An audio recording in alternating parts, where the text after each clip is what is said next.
Bilakah seseorang individu itu perlu mendapatkan pemeriksaan doktor jika telah mengenal pasti mereka mengalami tanda-tanda skizo? Faham.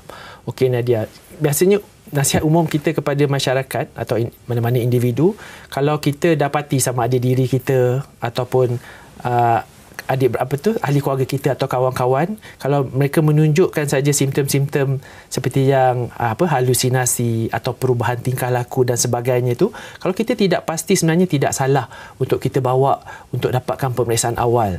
Okey, biasanya dekat psikiatrik ni diagnosis kita panggil as diagnosis of exclusion. Kita akan buat pemeriksaan, kita akan dapatkan semua informasi, dan tapi kita make sure kita tak miss punca-punca lain yang mungkin bersifat medical. Tidaklah semua individu yang mengalami gejala psikotik ni semua psikiatrik.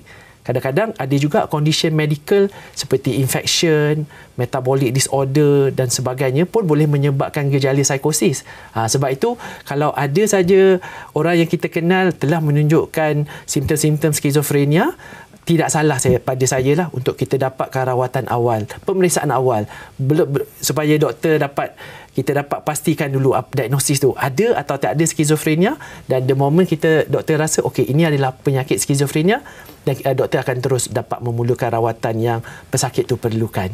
Dan doktor, adakah terdapat peringkat-peringkat yang berbeza dalam seseorang yang mempunyai skizofrenia ini? Okey.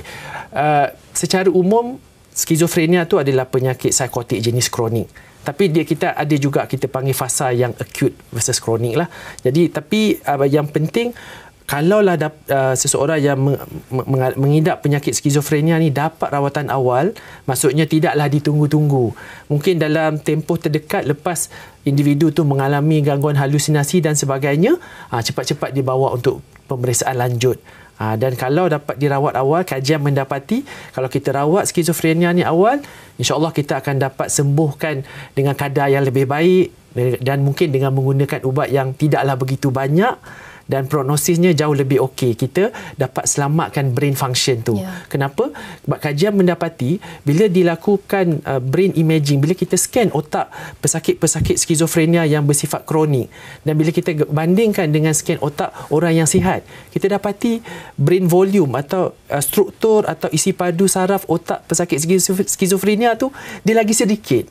Dan itu kita berpendapat ini mungkin manifestasinya yang terjadi macam isu simptom macam saya mention tadi, tak dapat berfikir dengan baik, ada gangguan emosi, ada gangguan mood, lepas tu ada gangguan halusinasi dan sebagainya. So point dia, kita rawat awal, kita dapat sembuhkan awal, dan prognosisnya tu akan jadi lebih baik berbanding kalau kita biarkan keadaan tu kronik tu berpanjangan. Sebab makin lama kronik tu, itu tidak sihat untuk saraf otak kita. Dan kalau kita startkan rawatan agak lewat, masih boleh elok, maksudnya masih dapat kita kurangkan simptom tu, tapi mungkin peratus nak hilang tu tak sebanyak kalau kita rawat awal. Ya, betul.